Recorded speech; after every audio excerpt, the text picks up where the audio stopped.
नमस्ते बच्चों, आज हम भक्तिकालीन सगुण काव्य परंपरा के रामाश्रय शाखा के प्रमुख प्रतिनिधि कवि तुलसीदास जी के बारे में पढ़ेंगे। तुलसीदास जी का जन्म उत्तर प्रदेश के बांदा जिले के राजापुर गांव में सन 1532 ईस्वी में हुआ।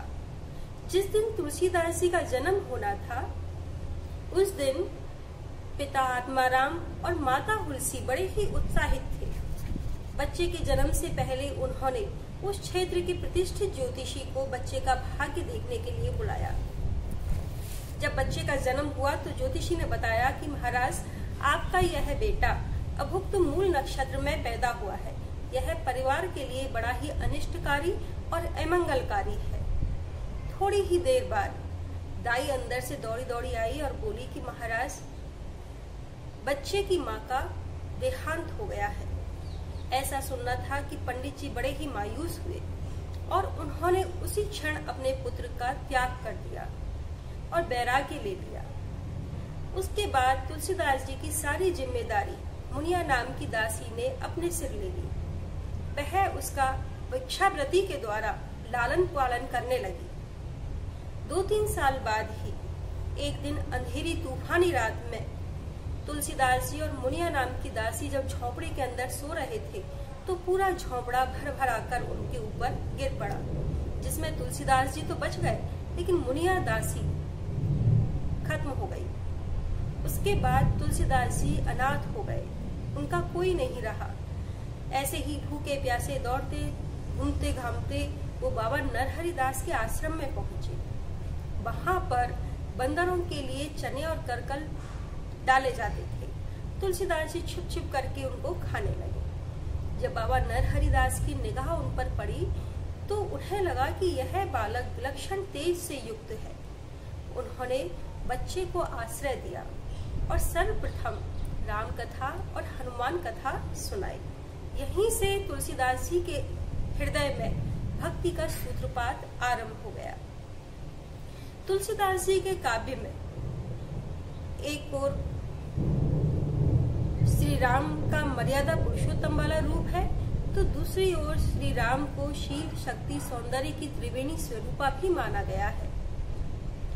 श्री राम आदर्श राम राज्य की स्थापना करने वाले हैं। उन्होंने एक ओर आदर्श पिता, आदर्श पुत्र, आदर्श पति की जिम्मेदारी निभाई है, दूसरी ओर सीता जी आदर्श पत्नी के रूप में सामने आ गई है।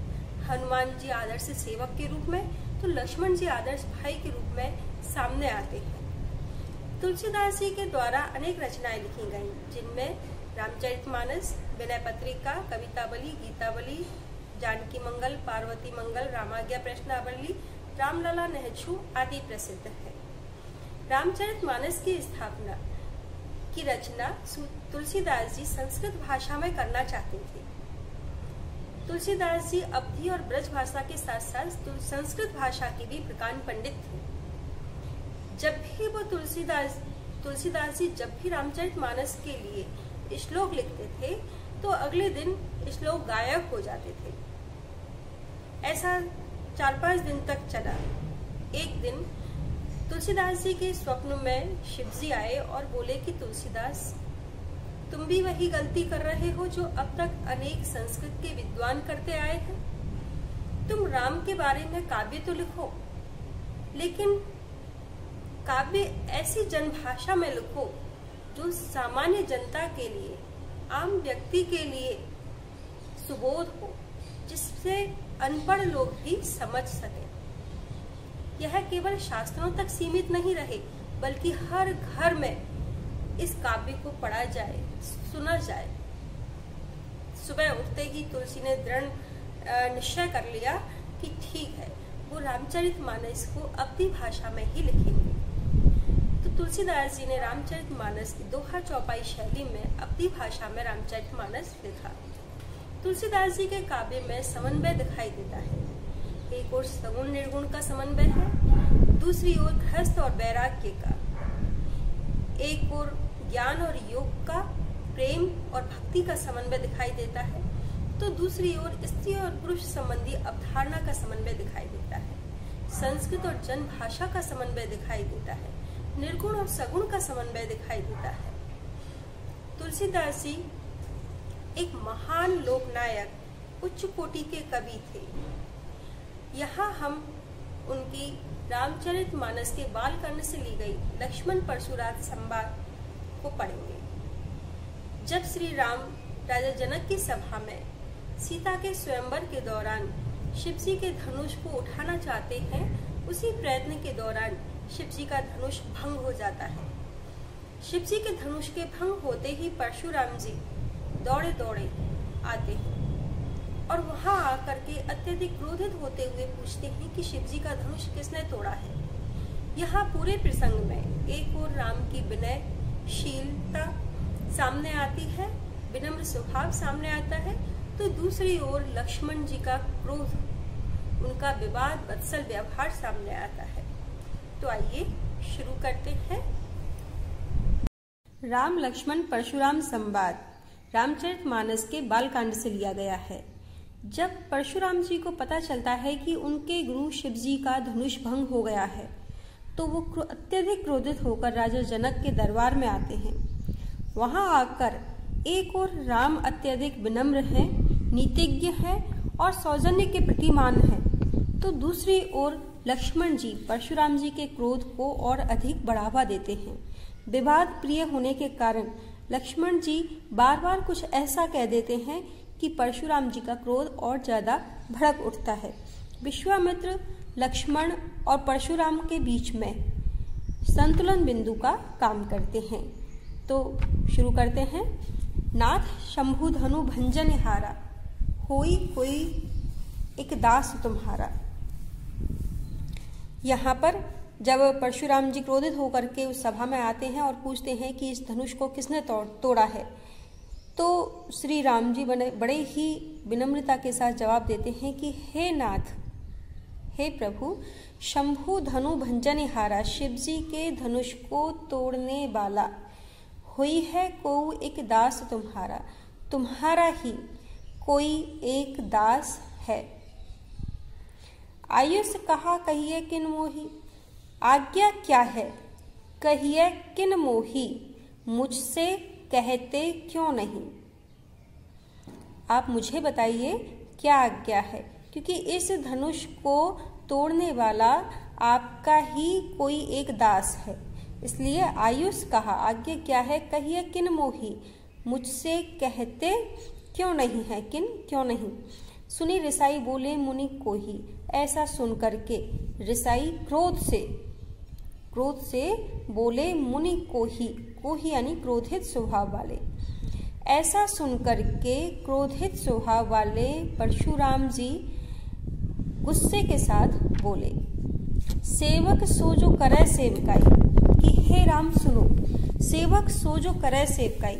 सेवक वह होता है जो सेवा धर्म निभाता है, सेवा करता है।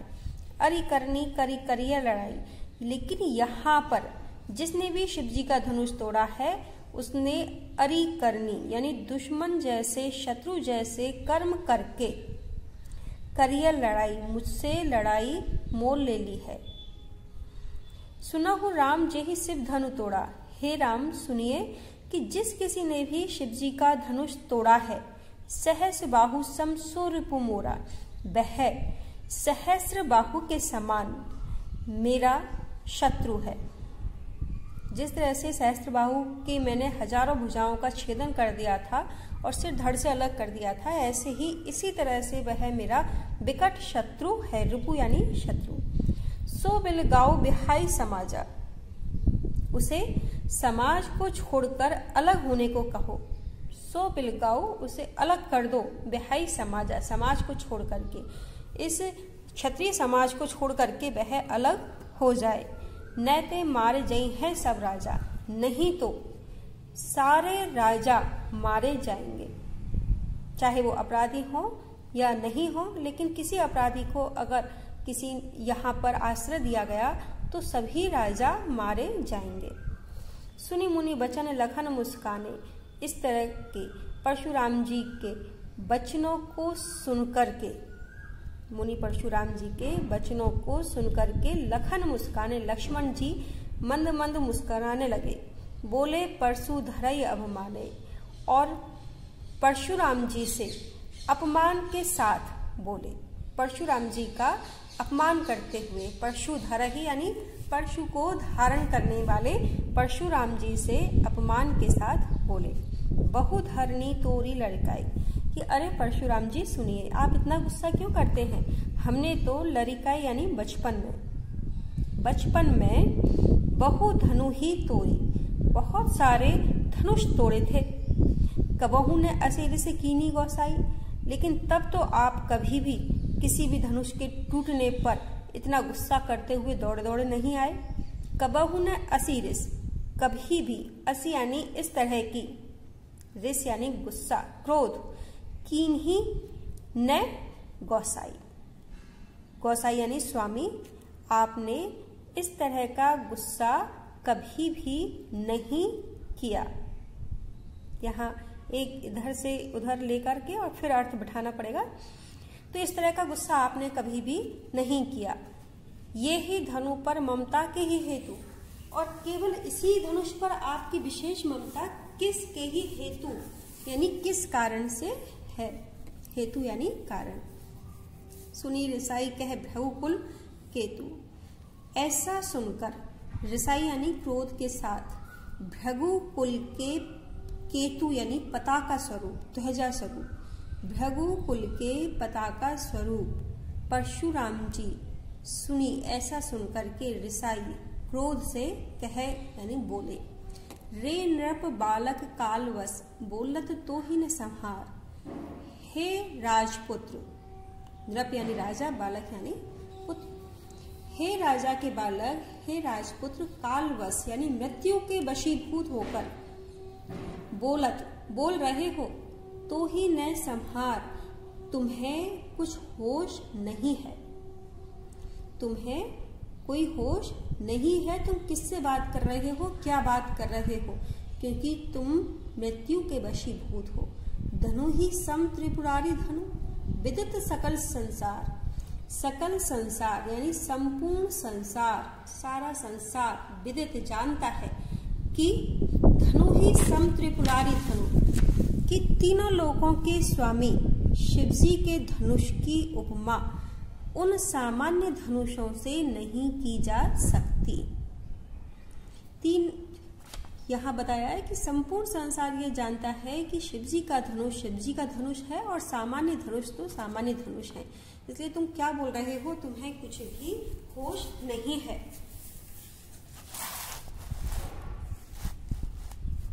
लखन कहा हंसी हमरे जाना, सुनहु देव सब धनुष समाना। अब लक्ष्मण जी कहने लगे हंस करके कि लखन कहा हंसी हमरे जाना।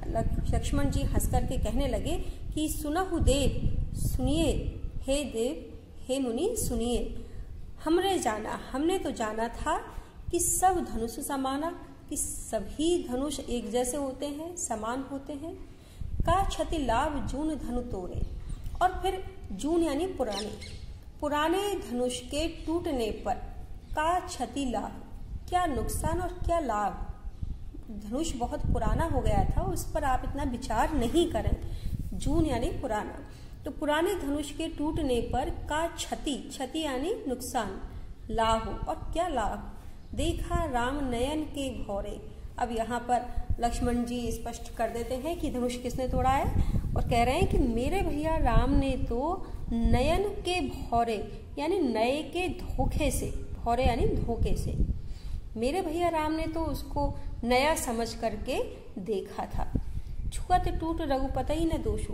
और हे मुनिवर सुनिए कि वह धनुष तो छूते ही टूट गया।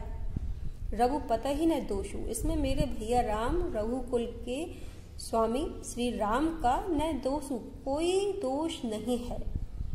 मुनि मुनि काज करिए कतरोषु। हे मुनि, हे परशुराम जी, बिनु काज, बिना मतलब के, बिना काम के, करिए कतरोषु, क्यों गुस्सा कर रहे हो।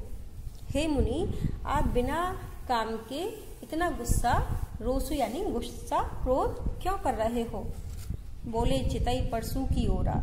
अब परशुराम जी इतनी बातें सुनकर के क्रोध से बोले चितई परशु की ओरा, परशु की ओर देखते हुए बोले।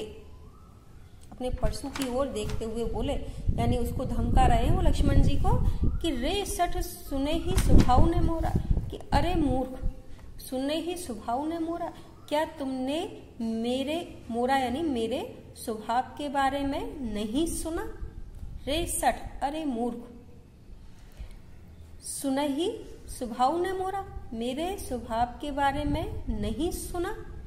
बालक बोली बधो नहीं तो ही, बालक जान करके बधो नहीं तो ही, तुम्हारा वध नहीं कर रहा हूं। तुम बालक हो ऐसा समझ के तुम्हारा वध नहीं कर रहा हूं, अन्यथा मैं इतनी बात तो सुनता भी नहीं हूं। केवल मुनि जड़ जान ही मोही, तुम मुझे केवल मूर्ख मुनि मत समझो, मुझे केवल मूर्ख मुनि जान रहे हो, लेकिन ऐसा नहीं है। बाल ब्रह्मचारी अति क्रोही, क्योंकि मैं बाल ब्रह्मचारी हूँ, बचपन से ही ब्रह्मचर्य धर्म का पालन करने वाला हूँ। अति कोही और अत्यधिक क्रोधी स्वभाव का हूँ, विश्व विदित क्षत्रिय कुल द्रोही, और संसार जानता है कि मैं क्षत्रिय कुल का द्रोही हूँ, विद्रोही हूँ, क्षत्रिय कुल का नाश करने वाला हूँ, ऐसा सारा विश्व विदित यानी जानता है। भुजबल भूमि भूप बिनु कीनी, मैंने अपनी भुजाओं के बल से, अपने पराक्रम से, अपने साहस से इस धरती को भूप बिनु कीनी, क्षत्रियों से रहित किया है। भूप यानी राजा, क्षत्रिय, तो इस अपने पराक्रम से, अपनी भुजाओं के बल से इस धरती को मैंने राजाओं से रहित किया है। विपुल बार मही देवन दीनी, और बहुत बार मैंने इस धरती को ब्राह्मणों को दान में दिया है। सहस बाहु भुज छेदन हारा, परशुभ लोक महीप कुमारा, हे महीप यानी राजा, हे राजा के कुमार, हे राजपुत्र, इस परशु की ओर देखो, यह परशु सहस्र बाहु भुज छेदन हारा, सहस्र बाहु की भुजाओं को काटने वाला है। मेरे इस परशु को देखो, यह बहुत ही खतरनाक है, भयानक है, और सहस्र बाहु की हजारों भुजाओं को काटने वाला है। तो यहाँ पर एक प्रसंग के बारे में हम थोड़ी बात करें कि परशुराम जी जमदग्नि ऋषि के पुत्र थे, और सहस्र बाहु है वंश में उत्पन्न क्षत्रिय राजा था। तो सहस्र बाहु ने बहुत कठिन साधना की, तपस्या की, और उसके बाद दत्तात्रेय भगवान ने उनको ये वरदान दिया था कि उसके 1000 भुजाएं होंगी और वह युद्ध में कभी परास्त नहीं होगा। ऐसा सहस्र बाहु ने तपस्या के परिणाम स्वरूप उनसे मांगा था। तो सहस्र बाहु बहुत ज्यादा आतंक फैलाने वाला हो गया था और घमंड में चूर हो गया था। एक बार वह आखिर खेलने के लिए वन में गया और वहां जमदग्नि ऋषि जो परशुराम जी के पिताजी थे उनके आश्रम में पहुंचा। वहां उसके साथ पूरी सेना थी। तो जमदग्नि ऋषि ने राजा सहस्र बाहु की बड़ी आप भगत की, पूरी सेना को खाना खिलाया, क्योंकि उनके पास कपिला नाम की कामधेनु थी, और उस कपिला कामधेनु की सहायता से उनकी अच्छी तरह से भगत आतिथ्य सत्कार किया गया।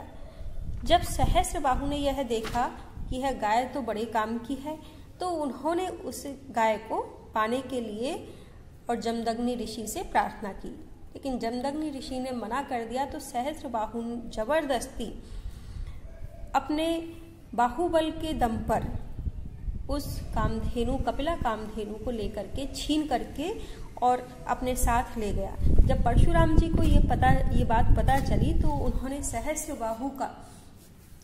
बाहु की हजारों भुजाओं का छेदन कर दिया, काट काट करके जमीन पे डाल दिया और उसका सिर उसके धड़ से अलग कर दिया।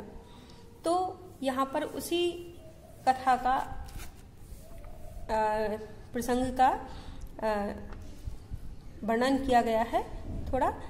मातु पितहि जनि सोच बस, करसी महिष किशोर। मातु पितु ही जनि सोच बस, अपने माता पिता को सोच बस यानी शोक के अधीन, जनि यानी मत करो, अपने माता पिता को शोक के अधीन मत करो। परशुराम जी कह रहे हैं कि यदि मैं तुम्हें मार देता हूँ तो तुम्हारे माता पिता के लिए ये शोक होगा और ऐसा तुम मत करो। महिष किशोर, हे राजपुत्र, महिष यानी राजा, राजाओं के जो स्वामी हैं, तो ऐसे दशरथ के पुत्र, किशोर यानी पुत्र। गर्भन के अर्भक दलन परशु मोर अति घोर, क्योंकि ये मोर परशु मेरा यह परशु अति घोर अत्यधिक भयानक है और गर्भ में पल रहे भ्रूणों को भी दलन यानी मार देने वाला है। तो मेरा परशु इतना खतरनाक है, इतना भयानक है कि यह गर्भ में पल रहे अर्भक यानी भ्रूणों की भी दलन यानी हत्या कर देता है। बेहसी लखन बोले मृदुवाणी, तो लक्ष्मण जी हंस कर के मृदुवाणी बोले। अब लक्ष्मण जी बात को गंभीरता से ले ही नहीं रहे हैं, तो वो हंसते हुए, उपहास करते हुए मधुर वाणी में बोले, अहो मुनीसु महाभट मानी। ओहो मुनि, आप तो बड़े महान योद्धा हैं, अभिमानी हैं। महाभट यानी महान योद्धा, भट यानी योद्धा, मानी यानी अभिमानी। पुनि पुनि मोहि दिखाव कुठारा, बार बार मुझको देखाव कुठारू। अब यहाँ कुठारू लक्ष्मण जी ने उपहास करते हुए कुल्हाड़ी कहा, उस परशु को कुल्हाड़ी कहा। तो बार बार आप मुझको ये अपनी कुल्हाड़ी दिखा रहे हो, चहत उड़ावन फूंकी पहाड़ू। ऐसा लग रहा है जैसे आप चाहते हो फूंक से पहाड़ को उड़ाना, यानी फूंक से पहाड़ को उड़ाना संभव नहीं है, उसी तरह से हमें परास्त करना आपके लिए असंभव है। यहाँ कुम्हड़वतिया को नाही, यहाँ पर कोई भी कुम्हड़वतिया नहीं है। कुम्हड़वतिया जैसे छुई मुई का पौधा होता है, उंगली दिखाने से एकदम सहम जाता है, पत्तियां मुरझा जाती हैं, तो उसी तरह से कह रहे हैं कि हम भी कोई छुई मुई की पत्तियां नहीं हैं। जे तर्जनी देख मरी जाही, जो तुम्हारी उंगली, तर्जनी यानी उंगली को देख करके मर जाएंगे। यानी आप कुछ भी कहते रहोगे और हम कुछ नहीं करेंगे, आप इस भ्रांति में नहीं रहें। यहाँ कोई भी डरपोक या कायर नहीं है जो आपकी उंगली देख करके ही डर जाएंगे, मर जाएंगे। देखी कुठारू सरासन बाना, मैं कछु कहा सहित अभिमाना। हाँ, आपके कुठारू, आपकी इस कुल्हाड़ी को, सरासन यानी जो सरों का आसन है, धनुष, आपकी इस कुल्हाड़ी को, इस धनुष को और बाणों को देख करके मैं कछु कहा सहित अभिमाना। हाँ, मैंने कुछ अभिमान के साथ आपसे कह दिया था, क्योंकि आपके परशु को और धनुष बाण को देख करके आप क्षत्रिय जैसे लगते हैं, इसलिए कुछ अभिमान के साथ कह दिया था। भृगुसुत समुझ जनेऊ बिलोकी, आपके इसे जनेऊ को देख करके, हे भृगुसुत, हे भृगु के राजा भृगु के पुत्र, भृगु परशुराम जी के पितामह का नाम था। परशुराम जी के पितामह भृगु थे और पिता का नाम जमदग्नि था। तो यहाँ कहा है कि हे भृगुसुत समझी जनेऊ बिलो, कि आपके इस जनेऊ को देख करके मैंने तो हे भृगुसुत, हे भृगु के पौत्र, मैंने आपको ब्राह्मण भी समझा। जो कछु कहु सहौ रसरो की, इसलिए आपको, चूंकि आपने जनेऊ धारण कर रखा है, आप ब्राह्मण हो, इसलिए जो कछु कहो, जो कुछ भी आपने कहा, सहौ रिस रोकी, सब कुछ मैंने सहा गुस्से को रोक करके, क्योंकि आपके जनेऊ देखकर मुझे लगा कि आप तो ब्राह्मण हो, इसलिए मुझे अपना गुस्सा रोकना पड़ा और गुस्से को रोककर आपने जो कुछ कहा उसे सहन करना पड़ा। सुर मही सुर हरि जन अरुगाई, क्योंकि देवताओं पर, महीसुर यानी ब्राह्मणों पर, हरिजन यानी ईश्वर के भक्तों पर, अरु और गायों पर, देवता, ब्राह्मण, ईश्वर के भक्त और गायों पर, हमरे कुल इन्हें पर न सुराई, हमारे कुल में इनके ऊपर सुराई यानी वीरता नहीं दिखाई जाती। हमारे कुल में इनके ऊपर वीरता नहीं दिखाई जाती। बधे पाप अब कीर्ति अगर वध कर दें, इन्हें मार दें, वध कर दें तो हमें पाप लगेगा। अब कीर्ति हारें और यदि इनसे युद्ध में हार जाएं तो अपयश मिलता है। मारत हूँ पाप परिय तुम्हारे। और हम तो क्षत्रिय हैं, ब्राह्मणों का इतना आदर करते हैं कि मारत हूँ कि अगर आप मारोगे भी ना तो भी पाप परिय तुम्हारे, आपके पैरों में ही पड़ेंगे। क्योंकि हमारे कुल में, हमारे सूर्य वंश में इन सब का आदर सम्मान किया जाता है, इन्हें पूजनीय माना जाता है। इसलिए अगर ये मारे भी तो भी आपके पांव ही पड़ेंगे। कोटि पुलिस सम वचन तुम्हारा। करोड़ों पुलिस यानी वज्र, करोड़ों वज्रों के समान वचन तुम्हारा, तुम्हारे वचन कठोर हैं, चुभने वाले हैं। व्यर्थ धरो धनुबान कुठारा, व्यर्थ धरो धनुबान कुठारा। आपने तो व्यर्थ में ही धनुष, बाण और ये कुल्हाड़ी धारण कर रखी है। यानी आपको अस्त्र शस्त्रों की जरूरत नहीं है, क्योंकि आपके तो करोड़ों वज्र के समान वचन ही काफी कठोर हैं, घातक हैं। जो बिलो की अनुचित कहूँ क्षमऊ महामुनि धीर। सुनी सरोष भृगुवंश मणि बोले गिरा गंभीर। जो बिलो को अनुचित कहो, जो ऐसा देखा कि अरे ये तो, जो बिलो की, जो आप ऐसा देखते हो, अनुचित कहो कि मैंने कुछ अनुचित कहा है। क्षमऊ महामुनि धीर, तो हे महामुनि आप धैर्य धारण करो और मुझे क्षमा कर दो। सुनी सरोष भृगुवंश मुनि बोले गिरह गंभीर। और ऐसा सुनकर के भृगुवंश के मणि स्वरूप परशुराम जी, भृगु उनके पितामह का नाम था, पहले अपन ने बात की थी। तो ऐसा सुनकर के भृगुवंश की मणि स्वरूप परशुराम जी सरोष यानी गुस्से के साथ में बोले गिरा गंभीर, गंभीर वाणी बोले।